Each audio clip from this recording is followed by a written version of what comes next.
अभी खबर आई है कि ट्रंप ने को डिक्लेयर किया है न्यूक्लियर अलर्ट ईरान में कोई, मतलब डूम्सडे जैसे जापान में हुआ था। तो उसका मैंने एक नोवाइस जर्नलिस्ट फ्रीलांसर करके एक रिपोर्ट बना रहा हूँ, क्योंकि ये सब गिदड़ धमकी है। आज के ज़माने में इसको क्या बोलते हैं, तो आइए हम लोग देखते हैं। मैं इसका टाइटल लिखने वाला हूँ,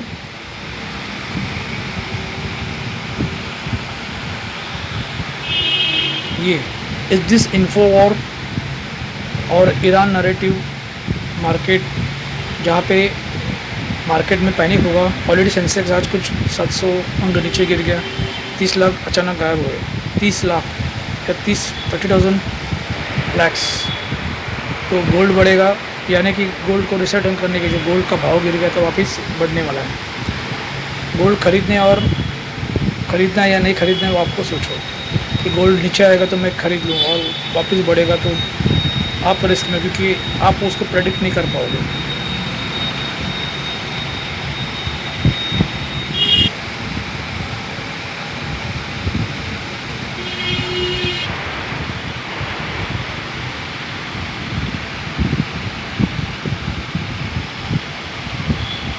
हे बघा डीप कवर,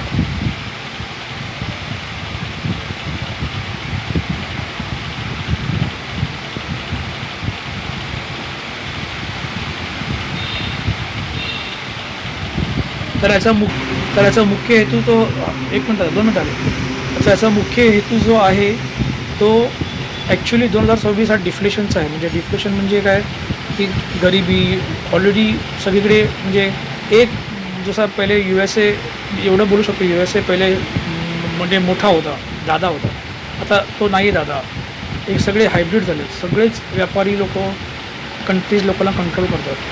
म्हणजे इराणचा कोणी मुख्य किंवा इस्रायलचा कोणी मुख्य किंवा डोनाल्ड ट्रम्प USAचा कोणी मोठा दादा, त्याच्या हातामध्ये प्रेसिडेंट आहे, तो मोठा प्राईम मिनिस्टर आहे, त्याच्याशी काही संबंध नाही। व्यापारी लोक ह्या लोकांचा वापर करू शकतात आणि हे लोक मार्केटवर कंट्रोल करतात। आणि त्यांनी आता जे 4 पिलरपैकी 5वा पिलर जो न्यूज आहे त्याच्या मार्फत करून, लक्षात ठेवा हे सगळं जे केलं जातं ते व्यापाऱ्यांचे, त्याला ब्युरोक्रॅट्स म्हणतात। ब्युरोक्रॅट्स म्हणजे एक्झॅक्टली व्यापारी नाही, कॉर्पोरेटच नाही, म्हणजे मंत्री संत्री 6वं पिलर पकडा की ते ब्युरोक्रॅट्स असतात।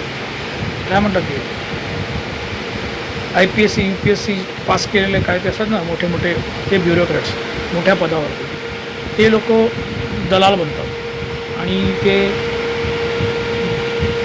व्यापारी लोकांसाठी एक हे बनवतात। म्हणजे आता समजा मी एक सोनार आहे, माझ्यासाठी ब्युरोक्रॅटने काय काम केलं तर सोन्याचा भाव वाढला तर डेफिनेटली ज्या लोकांनी सोनं विकलं ह्याच्यामध्ये किंवा विकत घ्यायला गेले, दोन्हीसाठी मला फायदा होतो।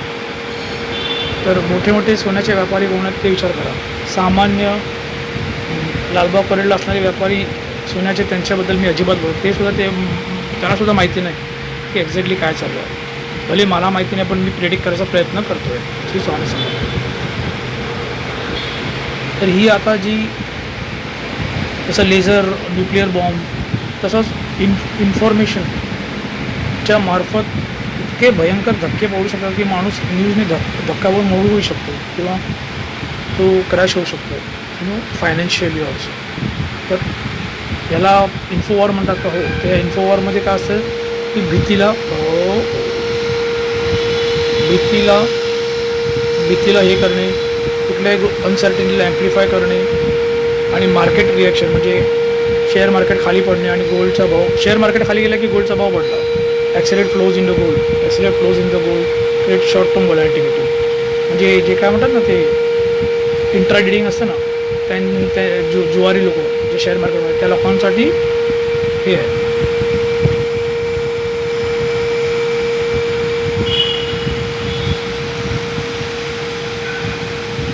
तर परत मी बोलतो की ह्याच्यामध्ये एकटा दादा अमेरिका नाही आहे, सगळेच लोक आहेत। आणि तुम्हाला मी परत सांगतो की ह्याचं जो आउटकम आहे तो डिफ्लेशनला डिफ्लेशनला इन्फ्लेशनमध्ये कन्वर्ट करणे. बघायला गेलं तर डिफ्लेशन इन्फ्लेशन 20-20 वर्षाचं असतं. आता ॲक्च्युअल 2026ला डिफ्लेशन चालू आहे. म्हणजे खरेदी करू नका, खर्च जास्त करू नका, इकडे म्हणजे तेच खरेदी करू नका, विकत घेऊ नका, विकू नका, अशा गोष्टी जे आहे ते आहे. त्यांच्याकडे प्रॉपर्टी ॲसेट्स आहेत, लँड व्हॅल्यूज आहेत, त्यामुळे प्रॉपर्टी आहे. जर त्यांनी ती 10-20 वर्षापूर्वी घेतली असेल तर त्यांना तो फायदा आहे. आता विकत घेण्याच्या नादी लागू नका. पण डिफ्लेशनचा अर्थ असा आहे, ज्यांच्याकडे जे ॲसेट्स आहेत, गोल्ड किंवा प्रॉपर्टी, ते त्यांनी 10-20 वर्षापूर्वी घेतली असेल तर ती डेफिनेटली वाढेल आणि ती वाढतच जाणार आहे या डिफ्लेशन प्रमाणे नेक्स्ट 20 वर्ष 2026 to 2046. तर अचानक वाढलं, अचानक विकलं तर गोल्ड विकू नका, गोल्ड विकत घेऊ नका, प्रॉपर्टी विकू नका, प्रॉपर्टी विकत घेऊ नका. Hold it. Shahrukh Khan, Chak De India.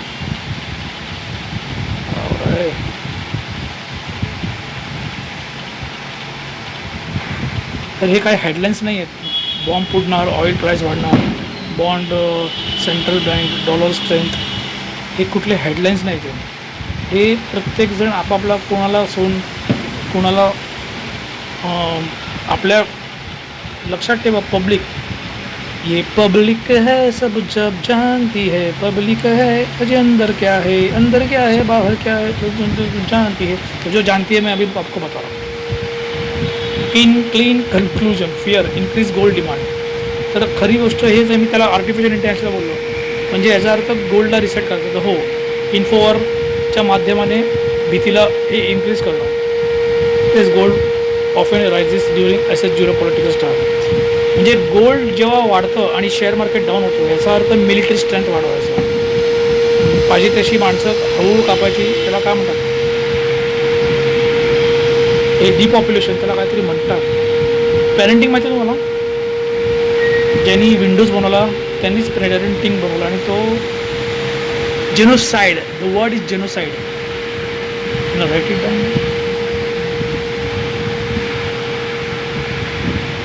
Genocide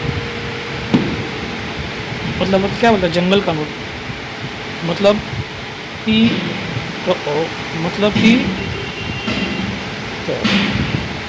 कि जंगल कानून. न्यूला सांप को मारता है, भेड़िया सांप न्यूलों को खा जाता है, शेर न्यूलों को कच्चा चबा जाता है. That's it. श्री स्वामी समजतो. That's it. तुम्ही हे डिफ्लेशन आहे, दॅट इज अ ट्रूथ.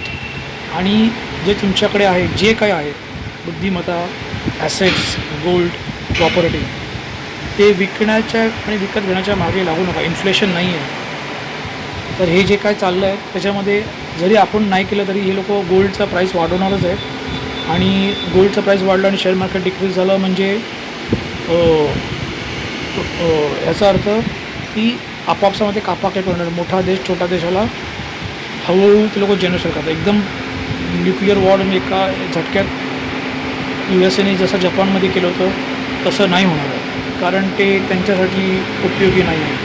कारण हा जो व्यावहारिक बंधन आहे की एकदम उडून नंतर त्याचे जे दुष्परिणाम होतात ते ज्यांनी केलं त्याच्यावरती उलटतं. तर न्यूज हा नवीन टेक्नॉलॉजीला आणलेला आहे. त्याच्यामध्ये दोन्ही गोष्टी होतात. मिलिटरी स्ट्रेंथ वाढवायची, हळूहळू जेनोसाईड करवायचं गरीब देशाला किंवा छोट्या राज्याला, आणि व्यापारी लोकांचा फायदा करून घ्यायचा.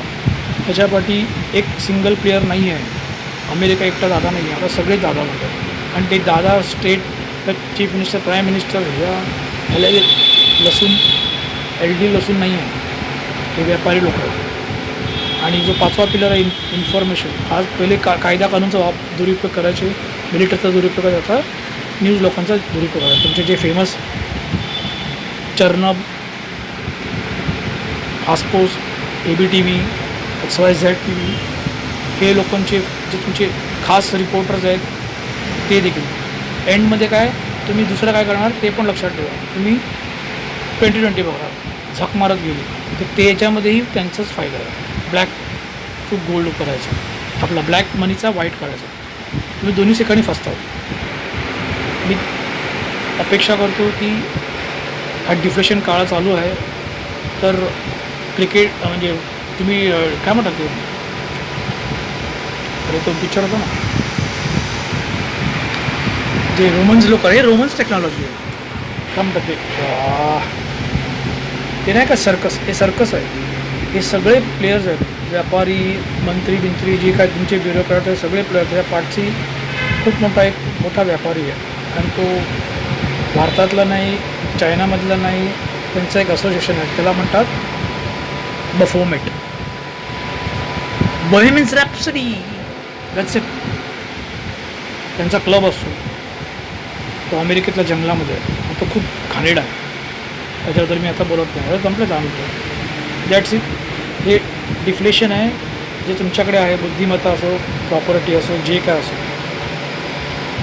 विकायचं आणि विकत घेण्याच्या नादी लागू नका आणि कुठली भीती बाळगू नका की आज गॅस वाढेल, हे सरकार बेकार, ते सरकार बेकार, ह्याला पाडा त्याला पाडा, असं काही नाही. इकडे एक सिंगल प्लेयर नाही आहे, इकडे एक सिंगल व्यापारी पण नाही आहे. रंडी बाजार आहे आणि ती सगळ्यात मोठी रंडी आहे न्यूज, त्याला म्हणतात इन्फोवॉर. That's it.